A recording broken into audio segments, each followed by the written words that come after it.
সম্মানীয় দর্শক, নিজেদের ইচ্ছামতো আর সেভিংস অ্যাকাউন্টে টাকা ফেলা যাবে না বা টাকা জমানো যাবে না।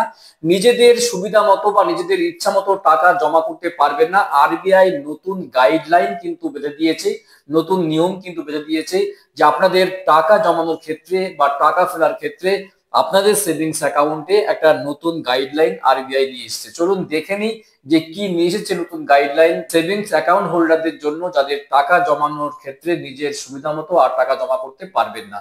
তো চলুন বিস্তারিত আপডেট দেখে নেওয়া যাক। ভিডিও শুরু করার আগে ছোট্ট একটা রিকোয়েস্ট, চ্যানেলে প্রথম হয়ে থাকলে অবশ্যই চ্যানেলটি সাবস্ক্রাইব করে পাশের ঘন্টাটি অন করে রাখবেন সবার আগে এই ধরনের ভিডিও পাওয়ার জন্য। তো চলুন দেখে নিই বিস্তারিত আপডেট সেভিংস অ্যাকাউন্টের নয়া নির্দেশিকা। দেখুন, বলা হচ্ছে নিজেদের সুবিধা মতো আর টাকা ফেলা যাবে না। সেভিংস অ্যাকাউন্টে নয়া নিয়ম জারি আরবিআই অর্থাৎ reserve bank of India. Savings অ্যাকাউন্টে এমন একটি মাধ্যম যেখানে কেবল আপনার টাকাই নিরাপদ থাকে না, আপনি এর উপরে সুদও পেয়ে থাকেন। কিন্তু আপনি কি জানেন যে আপনি একটি সেভিংস অ্যাকাউন্টে কত টাকা রাখতে পারেন এবং নিয়ম কি? আরবিআই কিন্তু জানিয়ে দিয়েছে তাদের নির্দেশিকা বা ইনস্ট্রাকশন। রিপোর্ট অনুসারে ভারতের প্রায় ৮০% মানুষ ব্যাংকিং পরিষেবার সঙ্গে যুক্ত। সেভিংস ব্যাংকিং অ্যাকাউন্ট এমন একটি মাধ্যম যেখানে কেবল আপনার টাকাই নিরাপদ থাকে না, আপনি এর উপর সুদেও কিন্তু টাকা পেয়ে থাকেন। একটি সেভিংস ব্যাংক অ্যাকাউন্টে আপনি কত টাকা রাখতে পারবেন তার একটি সীমা নেই, কিন্তু আপনি আপনার সুবিধা মতো আপনার অ্যাকাউন্টে যত খুশি টাকা জমা করতে পারেন। তবে বড় অঙ্কের টাকা জমা করার সময় আপনাকে কিছু নিয়ম কিন্তু মেনে চলতে হবে।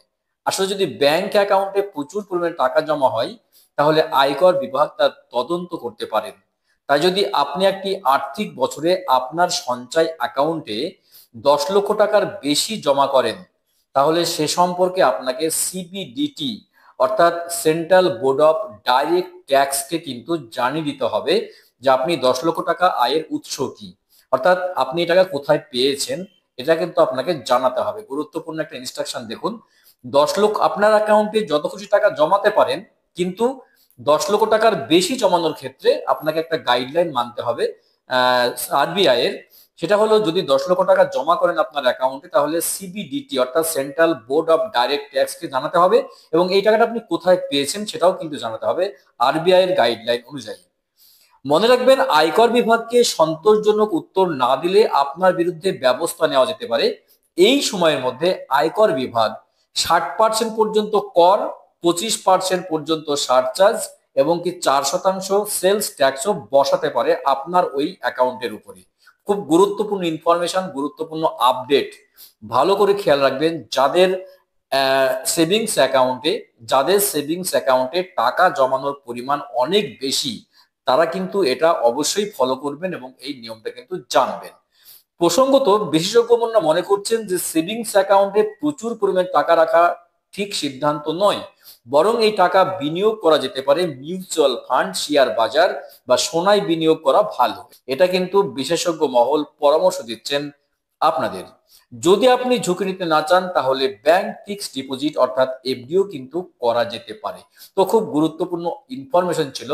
আরবিআই এর ইনস্ট্রাকশন অনুযায়ী 10 লক্ষ টাকার বেশি সেভিংস অ্যাকাউন্টে জমানোর ক্ষেত্রে সিবিডিটি কে আপনাকে ইনফর্ম করতে হবে, জানাতে হবে এবং এই টাকার উৎস কি সেটাও কিন্তু জানাতে হবে। গুরুত্বপূর্ণ আপডেট ইনফরমেশন ছিল আজকের ভিডিওতে। সঙ্গে থাকবেন পরবর্তী ভিডিও আসার জন্য।